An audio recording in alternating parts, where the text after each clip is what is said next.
Actors Access Secrets.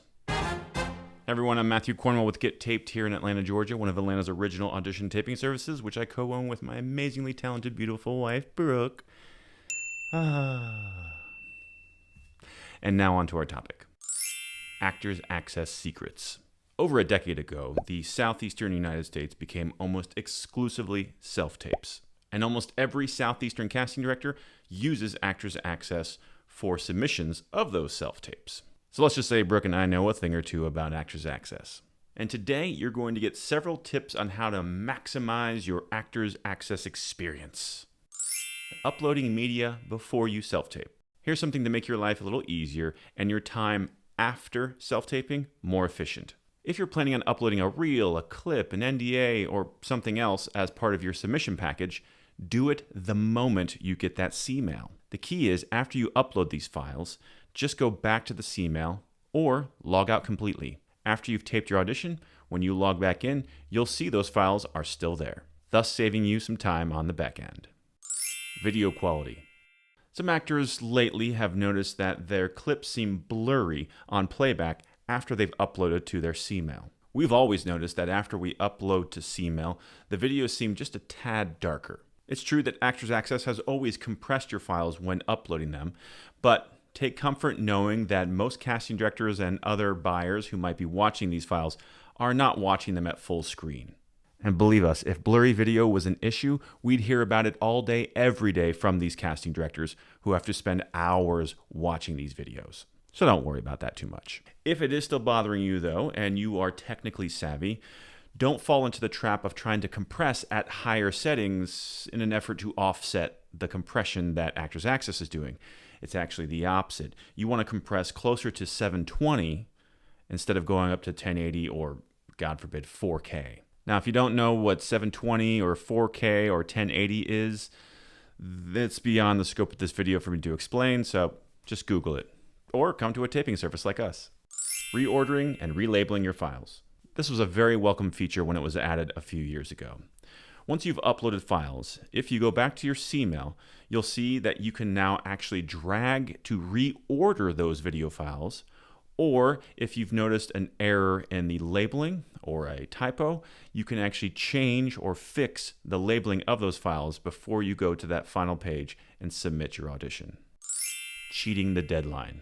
Let's face it, all of us have raced against the deadline to submit your audition, maybe many times. And something we stumbled onto a few years ago with Actors Access is that you can actually submit your audition after the deadline.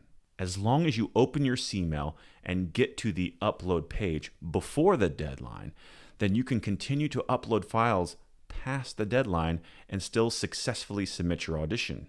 How long after the deadline can you submit? Well, Brooke and I have successfully done it up to about 10 to 15 minutes after the deadline is passed. Anything beyond that, we can't vouch for. Headshots. So how many headshots do you need on your Actors Access profile? We've seen some actors that have 10, 15, even 20 photos on their profile. Me?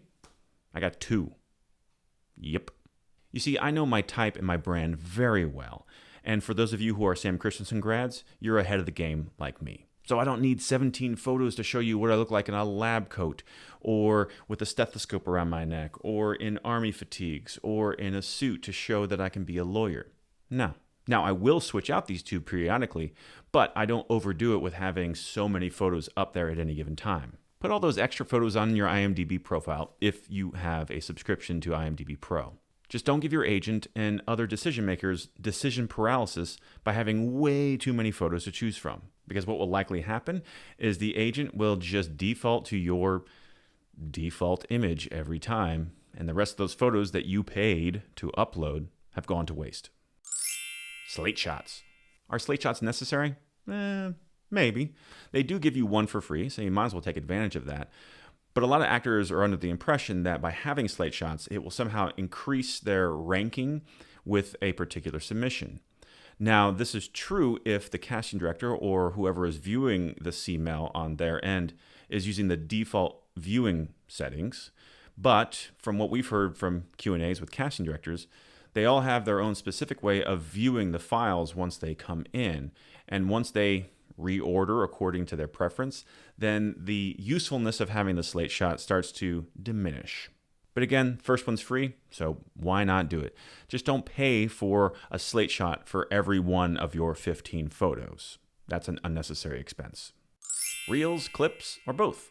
This is a tough one because different casting directors have different preferences. Also, you should probably ask your agent this question since they are the ones that are presumably using this media to pitch you to casting directors.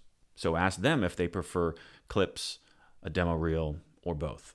I will say that more and more casting directors are asking you to upload that relevant clip, demo reel, or what have you at the time of the audition. So keeping everything on your Actors Access profile might not be necessary. But why is this even an issue? Well, as you probably know, Actors Access charges you by the minute for how much footage you upload to your profile. And since you will be presumably updating this demo footage periodically, that starts to be an expense that adds up over time. And so if we can save money, we would certainly like to, wouldn't we? Now, in Actors Access defense, they do have a nice feature. That is, when you upload a reel that has, let's say, 5 clips in it of different projects, for no extra charge, they will separate out those 5 clips and post them on your profile as well, so that you have the demo over here and the 5 separate clips over here, and you only paid one price. Thanks, Actors Access. Self-submitting. Should you submit for an audition that is also something that you think is going through your agent? For instance, Raven Drummer, who is the local casting director for Tyler Perry Studios, will oftentimes put audition notices out for the public to see on Actors Access in addition to submitting to the agents. So if you're trolling Actors Access and you see this audition from someone like Tyler Perry Studios, should you risk double submitting? Well, in this specific example, yes. Raven has actually said at a Q&A that she is totally okay if you double submit for her projects. But that is Raven's opinion. Other casting directors who are posting public breakdowns on Actors Access may not want to see double submissions. So be very careful. And the best thing to do is that if you see something publicly on Actors Access, contact your agent and see if they're on that project. And if not, submit yourself. And if they are, just make sure they're submitting you. I'm sure there are other nuances to Actors Access that we could talk about, but those are the big nuggets that we wanted to pass along right now. If you have any Actors Access hacks, please comment below so that everyone can benefit from your knowledge. That's it for now. Thanks for watching, and we'll see you on set.